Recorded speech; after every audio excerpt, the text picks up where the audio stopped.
This is the Brandon T. Adams audio experience. Let's get started. Welcome back to the Brandon T. Adams audio experience. I'm Brandon T. Adams, and this is episode 88. And I'm going to talk about how I've been able to build my inner circle, how to build a very wealthy network, powerful network, some of the strategies I've used over the years, very specific case studies of people I've got to work with, and just tell the story of how it all connected. Then you'll get some ideas for yourself on how you can grow your network. The biggest thing for me, I've been able to leverage my relationships, or I guess get my network through events. Hosting events, that's been one way. Podcast shows, hosting my own podcast shows, going on podcast shows, building connections, attending events around the country, meeting people at networking events. It's a lot of events, but just showing up to different events or hosting my own events and connecting with people one-to-one. But beyond that, the follow-up sequence, because you need to follow up and cultivate that relationship. It's not going to be a one and done. Hey, we connect. That's it. We're going to conquer the world together. Constantly following up, but constantly adding value. So I'm just going to go through different stories of how I connected to people and a few people in my circle. And unique stories. So one story here, Connor Doobie, who's a friend of mine now, been in my mastermind before. How I met Connor was Connor watched the movie Think and Grow Rich, The Legacy. He watched it and then he reached out to all of the people on the movie via DM on Instagram. And Connor came from a place of value, DM me on Instagram, said, hey, I'd love to have you on my podcast show. That's how we connected. I went on his podcast show.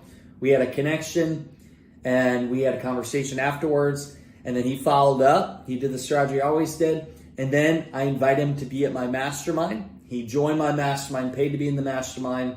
And then he eventually spoke at one of our events. And now we've known each other here for a few years now. Got to know each other. That connection, now we support each other in different ways. It came from him watching the film I was in. Or it could be, if it's not a film for you, maybe a video people that you post out. So he watched it. He had directly messaged me, offered value to go on his podcast show, and that cultivated into a relationship. So that's one example. I did the same strategy starting out my podcast show back in 2015. I would have people on my podcast show, and I would use the podcast show as a way to connect with people, build a relationship, and then follow up for different relationships. Now we're talking podcasting. John Lee Dumas, Entrepreneurs on Fire. How did I get that relationship? I had him on my podcast show. We built a connection. I helped him raise money for his Freedom Journal launch. And then we just found other ways to collaborate. He eventually became a speaker at my event. And so, again, connecting through a podcast show. Jeff Hoffman, somebody in my network, I'll give you an example. I met him at an event in 2015 in Kansas City at a CEO conference. And Jeff got done speaking. I loved his talk. I went up to him afterwards and said, hey, I have an event coming up called Young Entrepreneur Convention. I would love to have you as a speaker. And he said, yes, I'd be happy to. Send it here to this email, details. I followed up with the email.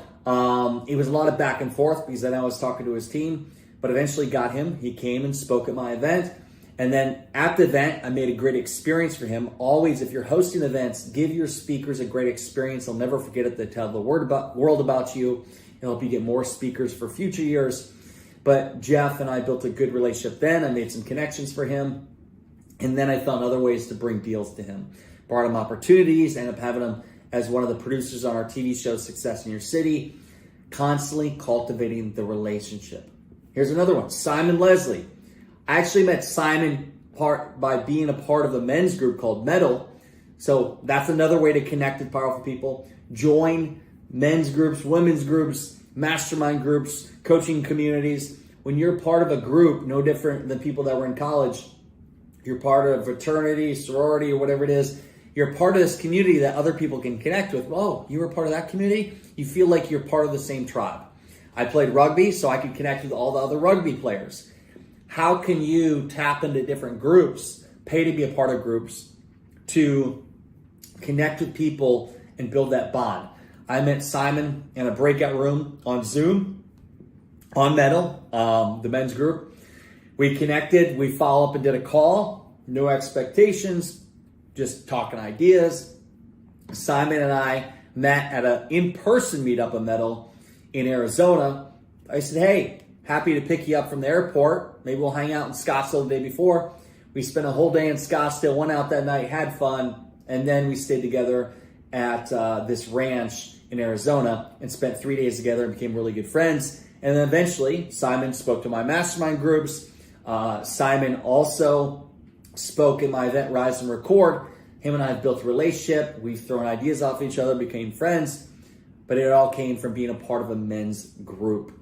Kevin Harrington, connection, built a relationship with. That was more proximity. I'll tell you the story on that one is Kevin actually, he had done a deal with a guy named Cactus Jack Berenger on Shark Tank. Cactus Jack was at an event that I attended, actually a class presentation he had, speaking about how he invented products, made millions, and did a deal on Shark Tank. Well, I went to that presentation, and I sat in the front row.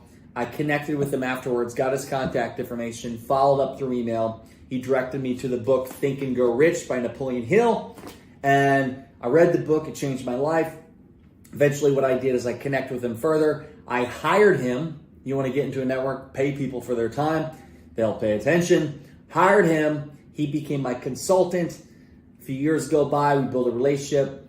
That eventually got me connected to Kevin Harrington by email, where I sent Kevin a video message or a video to his email to ask him to speak at my event, Young Entrepreneur Convention. Again, going back to hosting events, it's through event.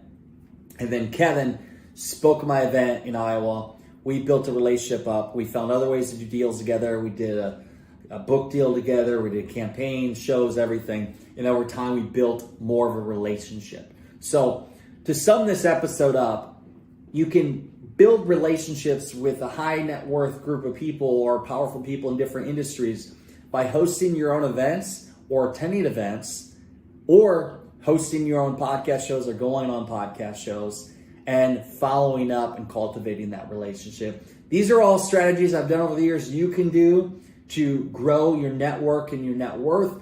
Also, we teach about this. I have a brand formula. I go over how to build your brand, how to monetize your brand. We do this at our Ignite and Elevate workshops. We do this at our Ignite and Elevate virtual series. If you want to learn more about that, you can send me a message at Brandon C. Adams on all social media. Some amazing things we got going on there. But I hope you got value of this. And if you haven't done so already, please go to anywhere, Spotify, iTunes, you name it, and please give me a review. Let me know what you feel like about this podcast show. Share your experience. That way other people can listen to this and I can keep sharing this wisdom with more people in the world. With all that said, I appreciate y'all. And until next time, we'll see you later.